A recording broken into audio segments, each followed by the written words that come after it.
You can do an intro? My intros are just, hi, John. Welcome to the podcast. Okay. Just tell me when you're ready to go.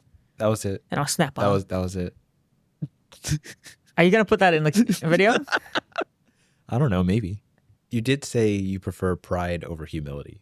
Oh, absolutely. Which I don't agree with. Well, that makes it more interesting. Yeah. I can talk more about it. I think pride is the primary driver in my action and what I do because I wake up every morning. I want to be proud of myself at the end of the day. Or I want to live up to the self-image that I have of myself. And you know me very well. It's very high, that self-image. It's like top dog. And I want to live up to the expectations. So I have big pride. And especially if you're even in doing job hunting, I think you should be proud in the external environment. And you can be humble in the internal environment. So within yourself, you know your own limits, right? Of course, you know what you can do, what you can't do. You always have to aspire to learn, but you don't necessarily show that, right? You have pride in yourself, pride that you will figure it out. Getting interviewed, being humble, and saying, yeah, I can figure it out. Or whenever there's a situation that gets presented, they give the generic answer. I think that's wrong. You have to be proud of yourself and show pride and show that you can figure it out. No, I just say, no, I can do it. No problem. Easy. And then, of course, when the interview's done, then I go home, spend 8 hours to figure out how to do it after I get the job. So it's the same principle that I've always used. It's the idea of the drop shipping model applied to life. Anything you do, you get in first and then you figure out the nuances after you get in. So it's not necessarily you're against humility. You're against being lazy. I'm against being reserved. I want people to be more bold, be more challenging, be more out there. And then it's a way to stand out in a crowd where everybody's reserved these days. Everybody's very diplomatic. They don't want to say their worldviews. They are very reserved. They're trying to fit in with everything. I just say... So people pleasers. Yeah. And being just generic. Okay. So it's more of, you're not against, because in a group scenario, when you're doing teamwork and everything, and you're trying to find, you're working with clients and everything, you don't want to step on your clients, right? You want to have that humility to say that, like for me, if I was trying to sell something, I would still say I don't have 50 years of experience. If I want to sell a piano, there's a lot of people who can sell pianos better than I can and know a lot more about pianos, like the intricacies and everything. But it's not really bad to be humble. It's just being too much of a people pleaser. It's presenting your best self. It's a self-fulfilling prophecy. Whatever I said, I have to complete it because I've said it. That's how I've always operated. So you keep your word. Yeah. On what you do. You keep and your going word, to extreme words to do it. You keep your word not to other people, but you keep your word you give to yourself. Yes. But you, at the same time, in that scenario, you're also giving your word to other people. Yeah. So there's added pressure, and you perform. You do anything that needs to be done. You want to be careful with the things you're saying, with the words you're saying. And honestly, if it's not a big decision and you get it wrong, of course. You live up to it. You learn from it. But you still learn more getting it wrong than being reserved and not trying at all. When you're talking to clients, because you do mainly like marketing on the side. Yeah. When you're personal brands, right? When you're talking to clients, you're trying to acquire a client. How do you try to merge both keeping your word, the humility, and then juggling your daily life with all of that? The most important thing, I think, is proof over promises. So you have proof that you've done this before for that avatar, or as close to possible to the client. Is if I give you a promise, we can fulfill that promise. The only thing that depends on if that promise is fulfilled is the time frame. Is it going to be a week or a month or a year? If I tell you I'm going to get you 1,000 subscribers on your YouTube channel, I can get it. But can I get it in a week? I could probably get it in 6 months quite easily. Or a year it would be guaranteed, right? It's just the time frame that plays a factor in if that goal is achieved at all. Outsourcing is the 8th wonder of the world. Outsourcing is a gold mine for success.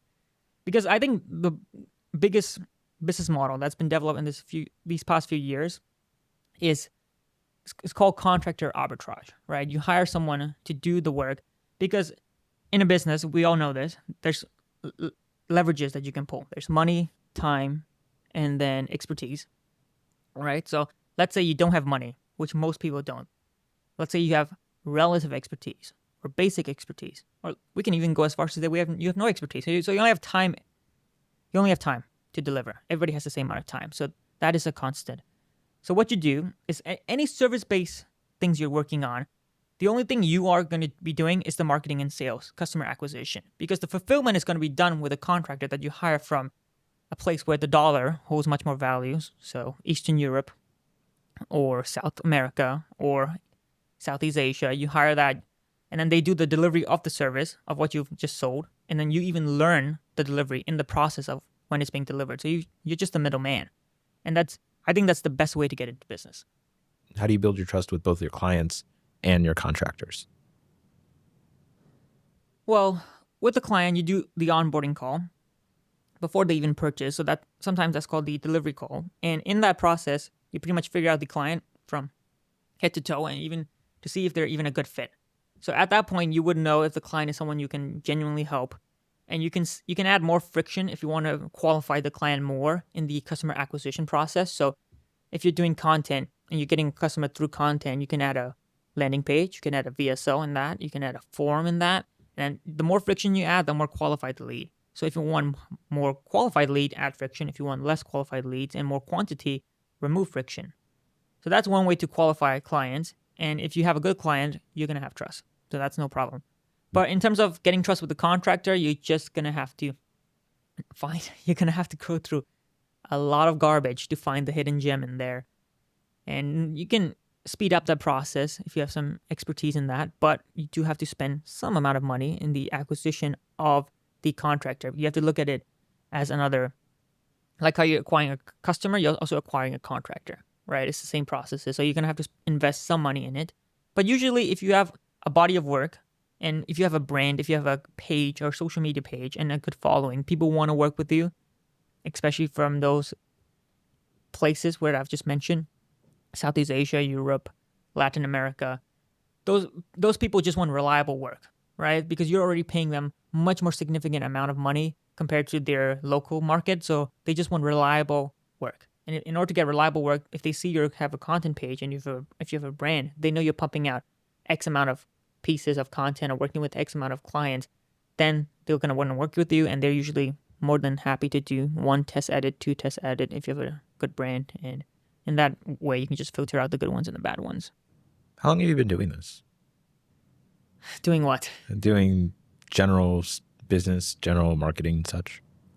I've been doing video production for 8 years. I've been doing digital marketing for 4. Okay.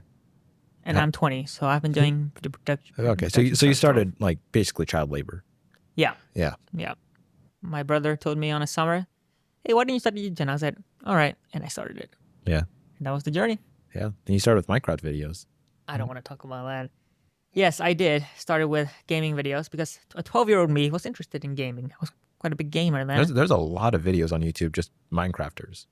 People doing Minecraft videos, and it gets like millions of views, even though it's something simple. Right. It's not as simple as it seems. But again, the thing with content and making money is there's a big disparity between views and money. Big disparity. Because money depends on the people watching your content, and views depend on just sheer number of entertainment value and getting a crowd aroused by one type of content. So if you want to make money, you want to make sure people who are watching your content can be your future customers. And when you have a Minecraft channel or a gaming channel, it's a bunch of kids watching who have no money. So it's not the best way to monetize and make a lot of money, but you do make a decent amount if you get a good amount of views. And relative to the work, I suppose, it's pretty good. Might as well ask, where do you want to be in 10 years? 10 years, 30 years old. Not necessarily what do you have, but who do you want to be as a person?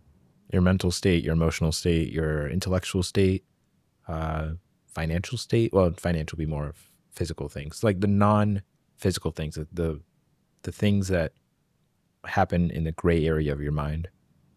Honestly, my primary goal is to stay the same. Most people want to be a different person. I feel like I'm already the person that I want to be, not fully, but maybe 80% there, 70% there. I know I have the right mentality. I know I have the work ethic. I want to just improve upon the things I already have rather than be a completely different person. I don't want money to change me. I want to be the same person. I want to just, I don't want money to influence what I'm doing. I want to spend time with my brothers. I don't get lonely. I want to just work all day, which is what I do basically. and I want to have purpose, something to do, and that's it. Just maintain this, but making a lot of money because I'm not making that much now. Okay. So you're just more of like the entrepreneur spirit of just building your own little world around whatever you like to do and not worrying about someone else creating the world for you. If I'm completely honest, I want to build a world that revolves around me. I don't even want to get the semantics wrong here. It's not what I'm doing, what I'm building. I want to build a little world around me that only operates if I'm there. Like I'm the emperor of that world. Everything is evolved or to do with me. That's what I want, quite frankly. And the business is just a vehicle that allows me to do so. Just based on what you said, that everything revolves around the earth. Yeah, a small world that revolves around me. That's what I want to create, quite honestly. And then how are you going to build a family with that? Well, the main reason a family is even successful, I believe I have a very successful family. I'm not talking about just me. I'm talking about the people in my family, parents. I have a big family. Everybody's successful. Everybody works together. And I think the only reason it's successful is because we have one leader, and that's my father. He pretty much manages everybody. He has the biggest business, and everybody just works with him. So the family grows, but the world does move around his decisions a lot. If he was gone tomorrow, there will be disruption in the family. The world would collapse a little bit. I'm sure somebody would take over. But my family revolves around my father, and that's his world. And I think that's why the family thrives. Maybe not specifically your family, but in general, if you had someone like a wife, ESPN, huh? is that you? It is me. It is you. Okay. I like to think I'm professional. That's all right. I got it See? done. Oh. Let this quiet. No, I think they're right on the window. Let's see. It's all right. Cut. Cut. No, just let it roll. See what happens. Yep, they are. They're doing this window. Yeah, I can see them on the back. Inflection. Right. Yeah, we'll just take a break and then see what happens. That's all right. That's why there's breaks in between so that you can process what you're saying. So what are you gonna ask me next? Can I know that? I'm going to ask you. You asked me about family or how girl? to make other people self-sufficient. How to be able to when it comes to either teamwork, coworkers, or family members. How do you help other people not become reliant on you, but rather self-sufficient? Or if that's something you like to do. Go on. Ask your question, sir. All right. Hopefully I have expertise in answering it. If I don't think that question I can answer that well because I'm quite young. quite young, Yeah, like how do I make other people sufficient? just mindset. There's one main person in your family that controls how things work, how things go. Hypothetically, if you had a family, would you try to take control and be the alpha and be like the single person in the family, or would you try to instill in each one of the family members, your wife, your kids, the idea of self-sufficiency? No, it's not about control. I think whoever is the leader of the family is just the accelerator. They just accelerate the processes. They're never the initiator. So if my son wanted to start a business, I would just help him accelerate the process, recover from the mistakes that maybe I make or maybe he could make in the future, give him financial backing so that he doesn't have to fall back, and it just accelerates the process, because I would never go to him and tell him to do, start a business or be an actor or whatever he wants to do, be a doctor. And my father never did that on me. He just helps me accelerate whatever I'm doing with full backing. So it's just an accelerator, not an initiator. Did you get most of your inspiration from your father when it comes to like business, having that little drive and not letting yourself just be idle?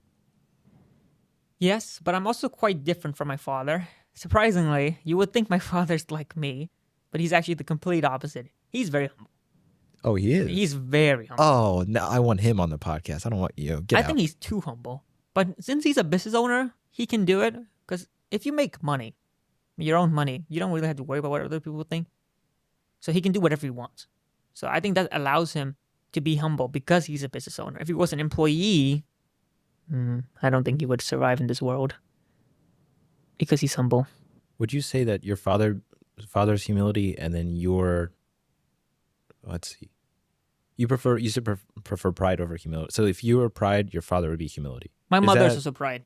Okay. Okay. The whole family backbone is based on pride. It's always been my family, always. Whatever we do, the family would make decisions that would be a detriment to family members. We'll go as far as that. Maybe it will even cause discomfort if it allows the family name to have more pride or more reputation. It's always been built on reputation, and my father's on board with that as well. They know the importance of reputation because it's life insurance. Reputation, if you have a good reputation, you will never go broke in life. You will never suffer in life. You'll be fine because somebody else will always take care of you. You can always offer value if you have a good reputation. It's just a way to skip the line in life. So my family has always been built on reputation. It's always been, you're going to achieve this because we have our last name. You're going to make this amount of money because we have a last name. If we have a guest, you're going to make sure you treat them with absolute precision. You're going to give them whatever they need, and you're going to be the best host because of our last name. So it's always been built on reputation. And that it's a form of pride, right? Right.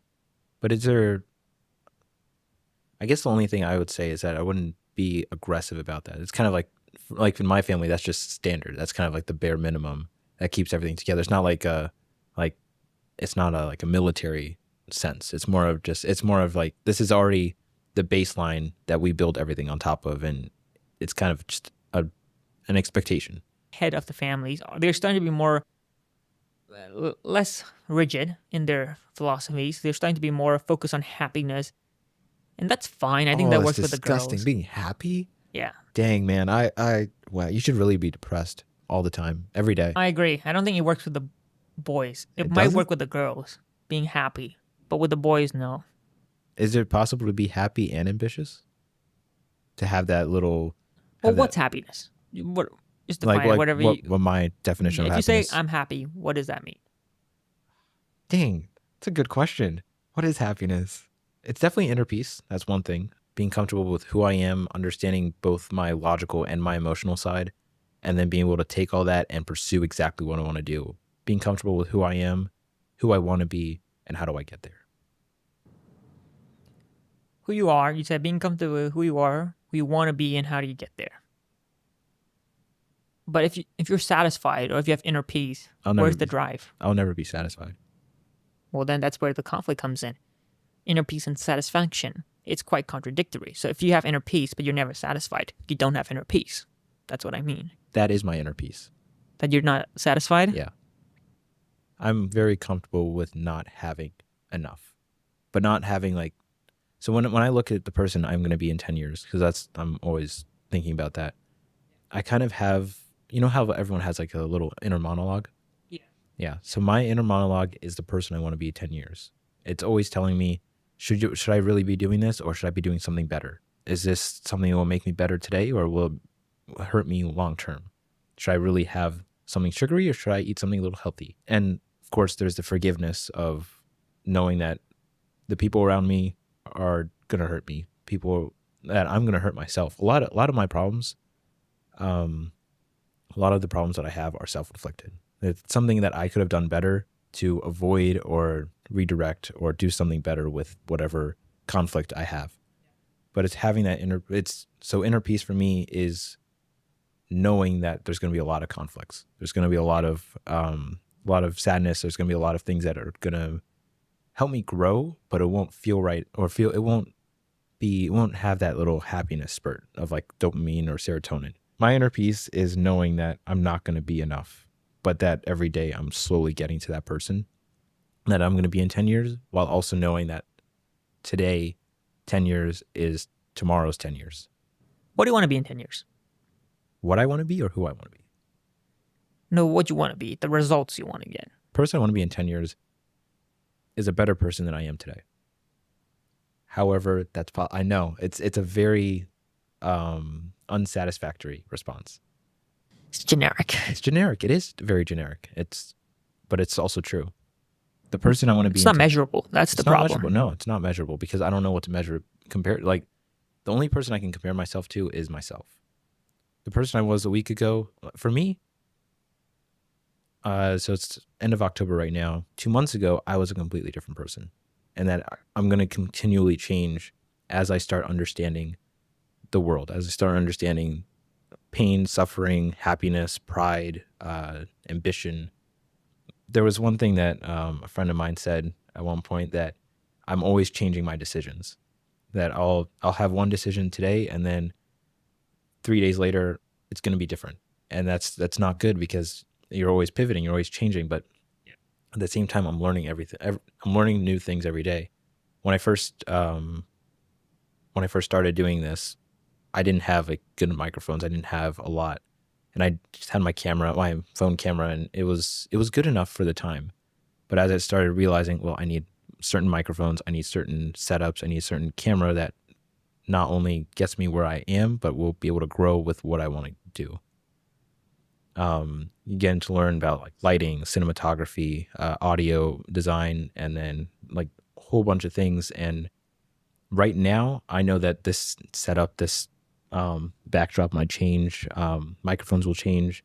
It's not gonna. I can't control what I'm building on top of, but I can control what I build.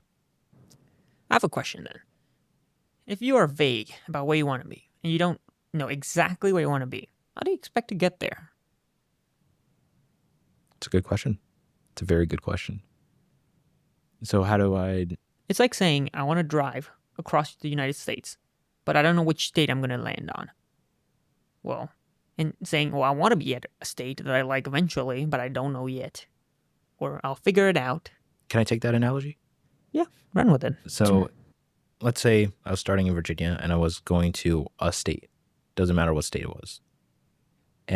But I know what I want out of the state. I know what kind of environment I want out of it, and I know the general amenities that I want. What kind of like do I want big box stores or do I want just simple small town vibes? Yeah. So for me, it's not a matter, and then I know like different states have different laws, different states have different policies and such, and different mindsets and different people, right? But you can have small towns in one state that are basically identical to other towns in other states. So I'm not too worried about where my destination is, but rather what kind of destination it is. Okay, I have another question. Yeah. So you say you want to, I think one of the biggest components in masculine success is having someone who you know who's almost exactly who you want to be. Almost exactly. Having a reference point, having a North Star saying, that's who I want to be in 10 years. Not exactly, but 90% is who I want to be. I mean, I'll change some components of his life, but that's relatively who I want to be. Do you have that person of who you want to be in 10 years? I have a group of people that I find the best of, and then I try to acquire those traits. I've met a lot of people. So I know a lot of people. Some are acquaintances, some are friends, but the ones that I care the most of and I want to learn the most from are the people in my inner circle, which consists of less than 15 people. That's a lot. Compare that to the 200 people that I can kind of think about at any given point, right? So a small amount, I'm not going to go into like, oh, it's a certain percentage. No, it's just a small amount.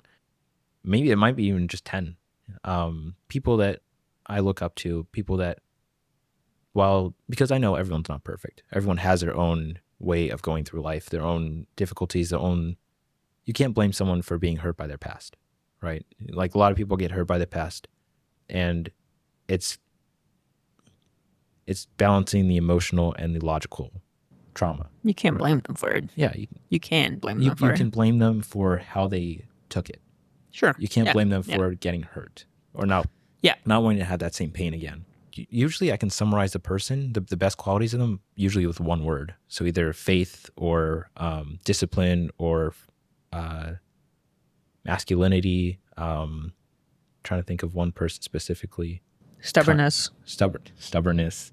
So there's two types of people. There's many types of people, but two types of people. There's the best of people and the worst of people. And you can get the best and the worst from the same person, right? What do I not want to be? What do I want to be?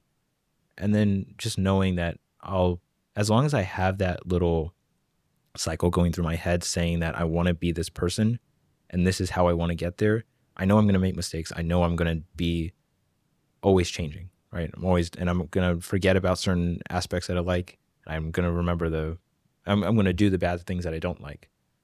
But as long as I'm getting to where I want to be in 10 years, that's all I care about. And that person in 10 years is always going to be 10 years ahead of me. So tomorrow is 10 years plus 1. 2 days from now is 10 years plus 2. It's a never ending cycle, but it's also not limiting. It's not going to hold me back because I still want to get there. It's like an internal drive over an external motivation. Did that answer? Kind of. Yeah, kind of does. Well, I have another question. So that's the Why am I the one getting interviewed? future mentor Right. ticked off. Yep. I think there's 3 components that every young man need in general. You need a mentor, a mentee, and a partner. Mentor, mentee, and a partner. Yes. Someone who you're looking up to, someone who you're learning off, someone who you're teaching, someone younger than you usually, and a partner doesn't have to be in the same business venture, but with similar ideologies. Partner as in like spouse, or partner as in like No. So someone who's better than you, someone who's worse than you, and then someone who's at the your same level. level. Okay. Perfect. So do you have the other 2 person? Maybe in this analogy, I would be a horse with blinders, because I'm just focusing on the person in the future, while knowing that I'm going to meet people at my level and I'm going to meet people lower than my level. I can give you a good example of what I mean by this. Jiu-jitsu. Jiu-jitsu, you have white belts, blue belts, brown belts. Oh, sorry. White, blue, purple, brown, black.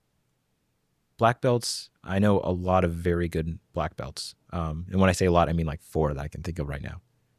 They're very good at what they do, and they have, and if you're taking the analogy, they would be mentors. They would be people who already know the sport. They already understand how to manipulate your body, how to change it in a certain way to get you in a certain position where you can't do anything, right? You're at their mercy, right? And then you have white belts like me, who just starting the sport, overall don't really know much. And then you have the people kind of like in the middle, blue, purple, brown belts. And the one thing between all of them is there is that humility. Brown belts or black belts, even though they know a lot, they still have that humility. White belts, because they're just starting out, they have the humility. And the ones in between have the humility of knowing that there's still more to get.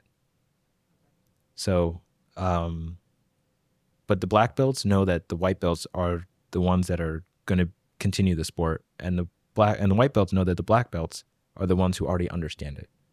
When someone advances a certain field or advances themselves in a certain way, they understand 40 years of experience to back up what they're doing, right? So someone who's new, who learns 2 or 3 things that took another person 40 years to learn, already got to a much better level. So it's understanding that the person that's just starting something will know a lot more, a lot quickly than someone who's been in an industry or been in a certain mindset for so long. So, like, for example, I can do a lot of like computer stuff, right? I can set up computers and get it all set up. I know a lot of people that are in their 40s, they don't really know how the computer works. They don't know like simple little things to make it a lot more efficient or different aspects to it. And that's partly because I started on a computer when I was like 5, right? I understood the mechanics of it. I understood like user interface and everything. And compare that to a 70-year-old who was born in the 50s, 50s. They're not going to know computers as well. No, yeah, right. of course. So it's more of the mentors that you have are going to be the people who know things that you don't know, and that you're going to get to a much higher level than they ever got to, but understand that you're standing on the shoulders of giants. I know people who know more than me. I know that they know that I know more than them, right? It depends on the aspect, depends on what we're talking about. And I know a lot of good quality people, and I just know that from every single person, including you, unfortunately, there's something I can learn. There's something that you Sure. know that I don't. And just having that humility, that what I would call humility, of knowing that everyone has something I can learn from. Oh yeah, of Even course. the bad ones. Yeah. The bad ones, I can learn what I don't want to know or what I don't want to do. And the good ones, I will learn what I should do. What kind of things do you do to be able to focus on work and tune out the entire world? It's hard. Honestly, it's very hard. That's probably one thing I'm struggling with right now. So you'll probably have to guide me Whoa. in that aspect. I think you're because pretty good at it. I can't get into flow state that easily at home. I can get it outside. Yeah. And I guess that's one tactic. I just can't do it at home. because my home is too noisy, too many people, too many distractions, and your environment where the bed is right. My bed is probably 3 meters away from my desk, and that's a big problem. But if I'm working outside, like in this space here or at a coffee shop, usually I'm quite focused. So changing your environment is a big thing. I work in the car a lot. Ah, I literally park somewhere random in a parking lot, sit in my car on my laptop, and work. It started when I went to school on Thanksgiving, but school's closed on Thanksgiving. I didn't know that. I just went on Thursday. It was closed. And I was like, why are there no cars here? And then it was closed. So I just sat there, worked for an hour, went back home. So change your environment. Make sure your mom is not home. Your parents are not home. People are not around you. Work in the car. Work somewhere that's away from people. That's what I've done. And that's the only thing that's worked for me. Anything else hasn't worked that much. And work on your laptop. That's a big one. yeah. I find that the best way for me to get into flow state in order to just keep working and not have distractions is one, tune out the distractions, and two, not do it at home because There we go. I mean, like what you said, you see the bed, have your family and everything. The best way to get into flow state is to do the work outside of home. Do it so I usually find an office space. I find different places, maybe at a restaurant or something, or like Panera, like somewhere that's different. But if there's too many distractions, I can only get about maybe an hour in. If it's just free from distractions, and I always take consistent breaks, doesn't have to be. So for example, I take about an hour and a half of work and then separate that with about 5 minutes of a break. And then I go back into an hour and a half, 5 minutes break. And no matter how, within reason, like if I have to do a little bit more work, I might push it to an hour, 35 minutes, Okay. But I always have work and then a dedicated break time. Work, a dedicated break time. And that usually allows my brain to process whatever I'm doing. Even if I lose some ideas that I had, I do have the endurance to go for another hour and a half. And then I usually do that maybe 3-4 times, and then I stop for the day. Okay. Well, I have another take. I do a lot of creative work. That's pretty much all I do these days. I don't do a lot of grunt work anymore. That's all been outsourced. Eighth wonder of the world. So I don't do any editing anymore. I don't do any admin work anymore. I do a lot of script writing for my own business page. A lot of creative work. So how do you get into working in the flow state for creative work? Because it's quite hard. Creative work. It's hard to even work for an hour and a half because your brain is just fried after 30 minutes of script writing. So that is the difference between you and me. I do everything by myself. I don't have, other than, software and stuff, from the pre-production, production, and post-production, I have to do everything. So it's a separation, it's a scattered mindset because I have to focus on a lot of different things. Mm-hmm. I think that helps you because you can just go from creative work, switch back to grunt work. And then grunt work, I find very easy to get into flow state, very easy. Like replying to emails or editing, very easy to get into the flow state. So you can just switch on and off between the two for your circumstance. And I think that helps you actually. I don't know how I'm going to solve my problem. I really don't know. One thing that I notice whenever I'm doing, so let's say I'm doing video editing, I'm setting up a pre-interview breakfast. And then, so I might have like 3 different things in 3 different categories: creative work, grunt work. It's 3 different things. And I always notice that whenever I have too many things to do, each one gets about half done. So there's always this balance of what exactly is my priority today. Is it editing this video, or is it preparing for an interview? Is it preparing for an episode that I'll be having in a couple hours? And then it's not necessarily a balance, but rather what works the best for today. And then doing that one thing for the day and figuring out how I can make the process better so that tomorrow I don't have to spend as much time doing the exact same amount of work. Okay, I have a question for you. Yeah. I want to know how you deal with it. Do you ever switch off from work and just say, okay, I've worked 8 hours, whatever. I'm going to not work anymore and watch TV or do whatever you do. Do you ever switch off? Because I can't seem to do it. When you mean switch off, do you mean that you just stop thinking about work, thinking about what you have to do, or switching off as in relaxing and taking a break and taking it easy for a little bit? No, being done for the day with work.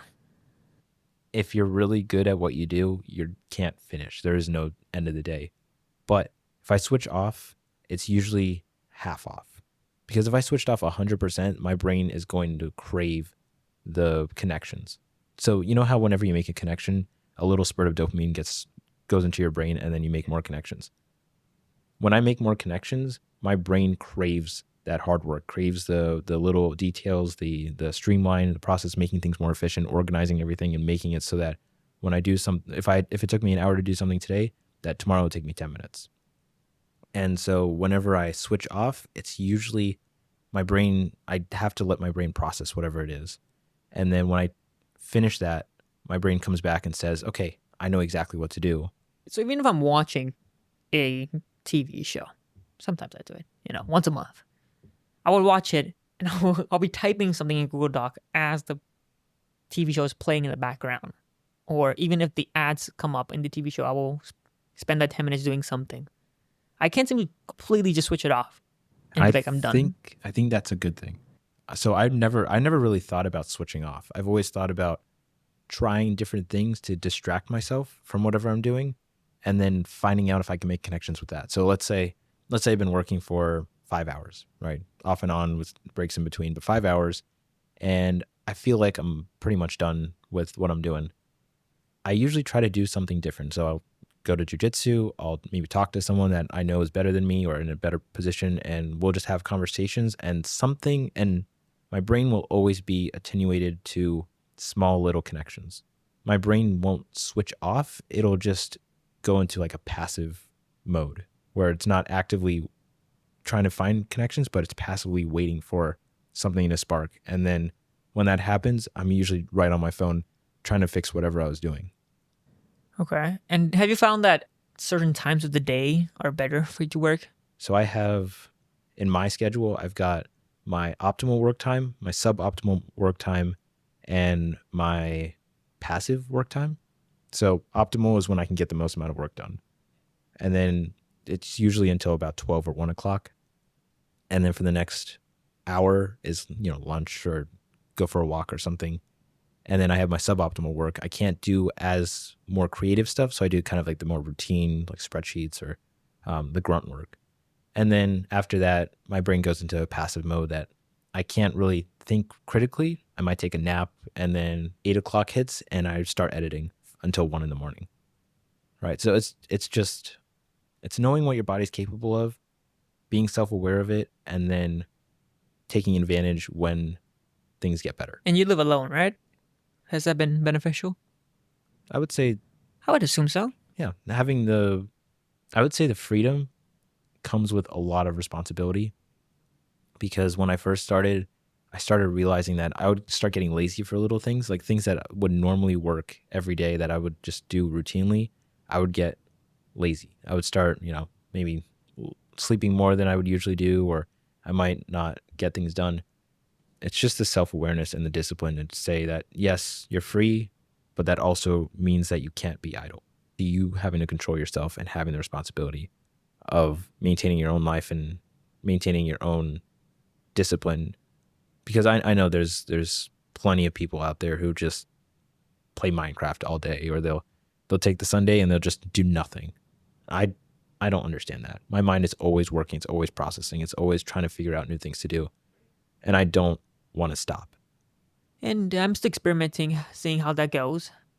But since I do creative work, it's tough. It's hard to put in. Any work is tough. Well, grunt work is a lot easier. For example, if you're just replying to emails. Yeah, because you don't need to think. You don't need to think. You don't need to enable your prefrontal cortex for all the menial things. Grunt work, if you just clear your inbox, 100 messages in 8 hours, it's more of a quantitative win for you. But with creative work, it's very hard, and I still don't know the solution. Yeah, I usually compare that for boot leather. So back in the Revolutionary War, Valley Forge, dead of winter, freezing cold, all the soldiers of Washington's army had to eat the leather off their boots. If I remember correctly, boot leather is very filling but not nutritious.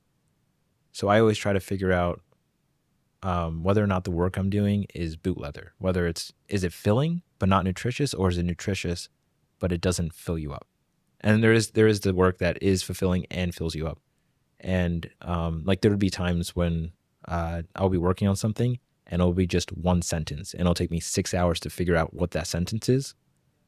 And it's like a definition of something. Like if I'm trying to define logical reasoning or emotional intelligence or interpersonal relationships, at the very end, if it's something fundamental, if it's something where I can build everything on top of, then it's worth putting that time in, because now I don't have a fragile foundation. Right. Preparation. Yeah, preparation, but effective preparation. Yeah. Because I know some people, they love to work, but they don't actually get anything done. Yeah. And they choose to, some people enjoy the illusion of fulfilling work that it's the same thing. It fills you up and it feels like you did something today, when in reality, you're causing your future self to have the same problem. So you don't make it more efficient. You don't make it more productive. You don't try to figure out ways to reduce the workload so that you can focus on better things. Is there anything that you try to have a mindset of to make your current state better than it was yesterday? I actually find myself the most productive whenever I come back from school or college or whatever, something I hate. It pisses me off. Or if I have a conversation with someone about how hard it is, or how their job sucks, or how it's unfair, it pisses me off. It just angers me, and that's a big fire. Those ignorant losers. Easy. It just pisses me off. So you're mad, or you get, if I see the disparity between where I am and someone who's at the same level as me, but they're not even working at all. so it's like the disparity of life being unfair? No, not quite. It's more the feeling that I'm not winning. I hate losing. I don't enjoy winning that much. No, actually, let me rephrase that. I enjoy winning a lot, actually. I don't like winning. I actually love winning. I don't like other people. But I hate that I'm losing. Losing to whom? Everybody else. Like, if I'm not substantially better, I consider losing. Yeah, that's why I compare myself to me 10 years from now, because I can't compare myself to people. But I don't see myself as the enemy. I don't either. We're a team. I know. Me too. Me and myself, we're a team. It's us against the world. Ah, We have to choose our enemies very wisely, and I refuse to choose myself as the enemy, this future version of me, interesting. as a comparative stick. Yeah, I wouldn't say my future self is an enemy. Well, you are saying it subconsciously. No, not it subconsciously at all. My You're future. acting like it. I'm no. not acting like it. No, It's someone you want to be. maybe it was interpreted like that, but I didn't mean it to be like that. The person 10 years in the future is simply a mentor. Okay. Simply the person. Do you have an enemy? I think everybody needs an enemy. My Wouldn't you enemy agree? is the weakest part of myself. The person I completely hate is the person that's always dragging me down, and that's myself. That's the parts that I need to improve. And if you want to put it into like a visual aspect, there's a mentor who's 10 years ahead of me and knows all the good stuff that I have to do in order to be a better person and be able to be more productive, more efficient, more of a productive me. Then there's a person I hate who's lazy, who's not getting anything done and knows it, who's willingly ignorant about the stupid things. And that person, I'm not trying to get rid of, because if it wasn't for that person, I wouldn't realize how good my life is right now. So I don't hate my future self, and I don't hate my past self. I hate the worst part of me. I think a good analogy to put this at is like sports. Imagine you're Cristiano Ronaldo. It's easy for me to imagine. Look at the mirror. But imagine you're Cristiano Ronaldo, and you're playing in a final to beat the other team. And let's say you win. Some people will say, yeah, you win because, you want to collect the trophies, you want to feel proud of yourself, which is true. And there's, of course, components of that, but also at the same time, you want to win because you want to see the other team absolutely lose it.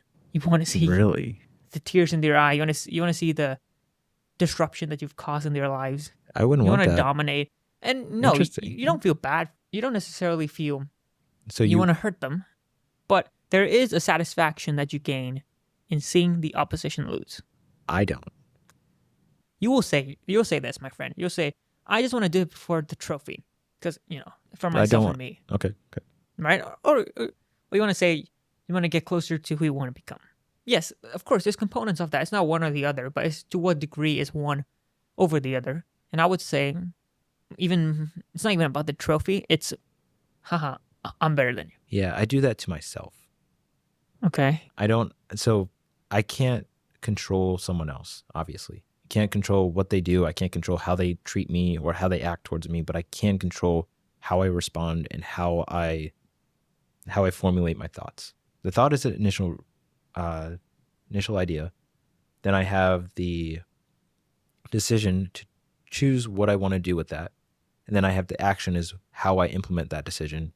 And then the behavior is a number of actions that I make over time that creates who I am. So if I'm constantly going for walks, if I'm like trying to let my body remove the cortisol from my brain and just remove because when I sit down for a long time, I'll have this massive build of cortisol and just completely crash, burn out and everything. So I try to go for walks and let that go out.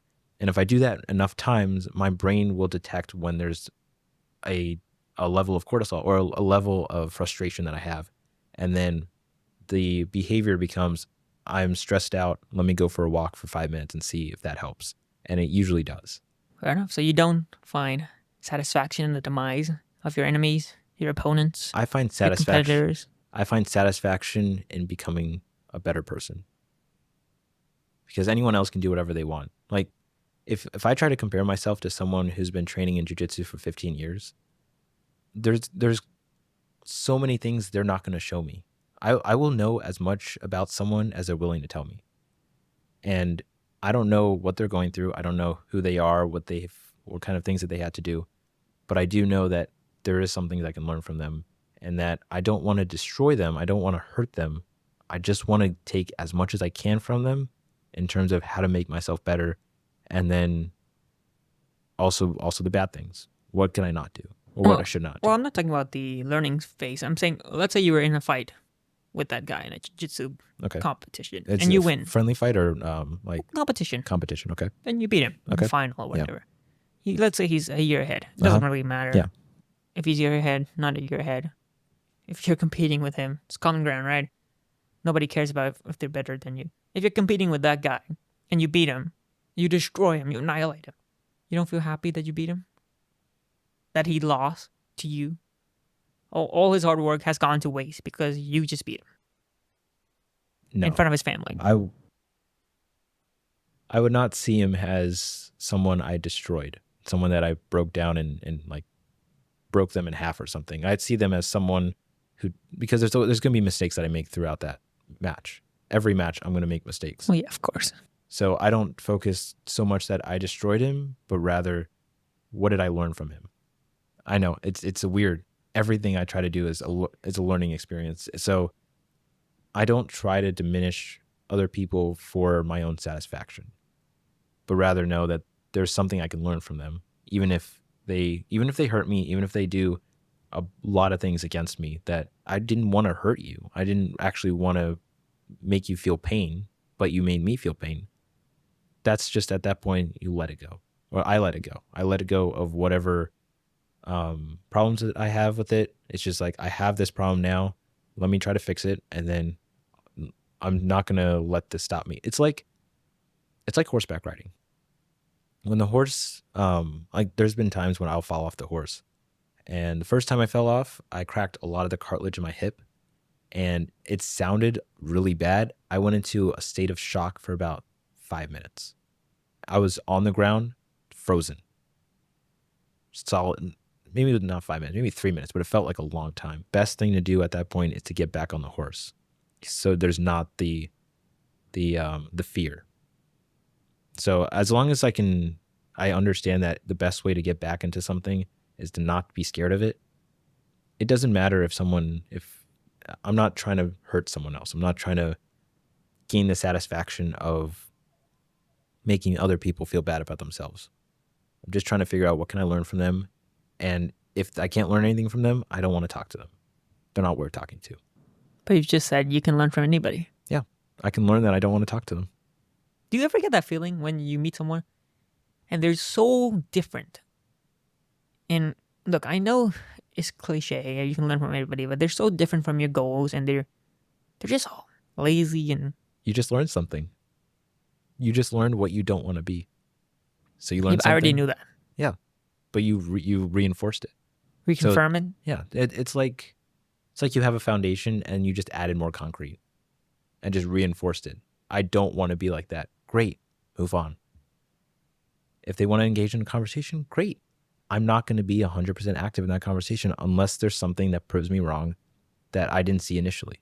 I'm not going to focus on the bad stuff. I'm going to focus on what I have. If I'm talking to someone and 90% of them is bad, and then they start talking or we start getting into a conversation that's a good 10%, I'm going to focus on that 10%. That 90% is completely irrelevant because that's the 10% I can learn. So it's not necessarily remove everyone that doesn't work. It's what can I learn? Can I learn something? No. Let it go. Move on. There's other people in the world. Do you think over preparation is bad? So if we're speaking in the context of business, business is just getting money in. If you don't have any money coming in, it's not a business. Or if you don't have any profit, it's a charity. So people say we're going to start a business and they spend hours on logos and paperwork and product development, which is fine. But then you realize there's no product market fit, or there's no market for your product, and you've just wasted all that time and money if you have any capital. So that's bad. And you just over prepare for things that are nonsense like logos and all that. And really, you just don't get to the reality, which is you need to find ways to get clients. So it's not necessarily over preparation, but rather preparing for things that are more of the fluff. It's more like the whipped cream on top of the cake. Yes, using preparation as a disguise so that you delay initiating action. The most important thing is doing the things you already know how to do rather than learn the things that you don't know how to do. I don't know. I forgot who said it, but as long as you're moving in a direction, and if it turns out to be the wrong direction, you have the momentum, you have that mindset, so that when you do get back onto a better direction or the right direction, you'll still have the momentum, you'll still have the mindset of keep going. But when it comes to the things you don't know, you just have to be humble. You have to know that this is something I don't know, and if I don't know it now, and if I don't know it later, it's going to hurt me. Let's say all this just turned out bad. Let's say this entire video, I lost all the audio, or the entire video camera wasn't running. And that would be really degrading. That would be like, that was a waste of 3 hours. But at the same time, okay, now I have to figure out a better way to make sure the camera's running, make sure that the audio is recording. I'm actually going to check that the audio is recording. Yeah, okay, it's recording. It's just having to break that habit of choosing the easy things first. What do you think is the best emotion? Why am I still getting interviewed? Holy What is the moly. best emotion? What is your best emotion? What is your favorite emotion? My favorite emotion? Favorite. Or what emotion do you like the best? Anger. Ah. I like anger. I don't get it a lot, which is one of my pain points in life. I don't have enough anger. There's not much going on in my life that makes me angry. It's very stable in my life, and I hate it. I don't have one. It just depends on the day. I definitely don't do anything out of anger. Are you usually content? Are you usually angry, happy, sad? Not happy, stable? not sad, not stable, because the stability can be an illusion for myself. Not angry. I'm not anything. I'm just me. Just whatever I currently feel. Is that the best decision? Is that the best emotion for what I'm doing? Yes? No? Okay. Move on with how to get to a better spot. So I would be more angry towards idleness, towards not keep pushing, not keep going, but also forgiving myself when I need to take breaks. And I know that if I don't take enough breaks, or if I don't take effective breaks, I'm going to be worse off tomorrow. Like if I let's say I was working 8 hours a day and I know I have another 5 hours in me, but I also know that I'm really tired and that if I don't get enough sleep, I'm going to be terrible tomorrow. I'm going to go for sleep. I'm going to prioritize doing the thing that is not the best short term, but long term will be much better. So emotions wise, I don't have a single emotion or a single You don't have a favorite. preference? Inner peace, if that's an emotion. I'm sorry. That's Okay. if inner peace is an emotion, then I prefer inner peace. Okay. But not satisfaction. I will get satisfaction with the inner peace. I don't need to be satisfied to have inner peace, but having inner peace will make me satisfied. So I'll ending topic. When you're thinking about who you were, who you are, and who you might be, not necessarily who you will be, but who you might be, what do you want your kids to remember about you? I want them to know whatever I tell them to do, I've done it myself. Because even we all have parents, right? That's why we're here. And when our parents will usually say one thing and do another thing because they're older, right? But if there was a way for you to see exactly what your parents did when they were your age, then they would have much more influence over you, right? So if my dad said, "Son, don't do podcasts," if he was 20 and I saw him not doing podcasts, then I would be much more open to listen to what he did. So there will be timeless philosophies that I instill into my offspring, right? Things I want to instill in them. And I want to make sure that I also follow those tenets when I was their age. So you want to tell your kids the things that you've done yourself. Yeah. So I would like my kids to see that's what I did in my age. And they'll see the outcome of what I did then. And hopefully they become like me. Because that's what the kids are for. What's one thing you want to tell to your past self? It'll be worth it. I'll tell him it'll be worth it. He'll know. He'll know. All the things he's suffering with, or little problems he has, it'll be worth it. You'll be okay. I'll take care of you. What do you want to tell to your future self?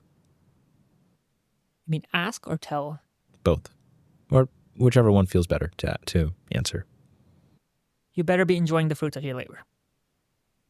You better be enjoying it. Sounds more like a threat than... Because I'm suffering here for you, so you better enjoy what I've just done for you. If you look at my life from a third-person perspective, it's depressing. It's depressing. I don't find it depressing, but it's inarguable that it's not depressing. It's quite depressing, so I hope he's enjoying it. What's one thing you want to tell other people? Whoever's watching, whoever's listening, or to you in the future, looking back and seeing who you were today. If you're not tracking, you're slacking. You're not tracking? Yeah, you measure anything you want to accomplish, measure it. If you want to lose weight, step on the scale every day. If you want to make a lot of money, record the hours you work. Always measure the inputs. What if it's something that's not measurable? What's not measurable? Anything. Everything is measurable. Even love. If you say love is measurable. Oh, by money? By wealth? By... What do you measure love by? Let's say you want a traditional goal. Then there are things that you can accomplish that would attract that person. So you measure the things you do to get the traits that would attract that person. And in turn, you will get love. Because love is always conditional. There's no such thing as unconditional love. I wouldn't measure love. I wouldn't measure... No, there's a lot of things I wouldn't measure because there's like in terms of scale or anything. In my opinion, not disagreeing with you, just another perspective. Love is simply someone who cares about your well-being and your future success and is able to help you even when it doesn't seem like you're worth helping. Sure. I agree on all of those tenets, but I'll ask you this.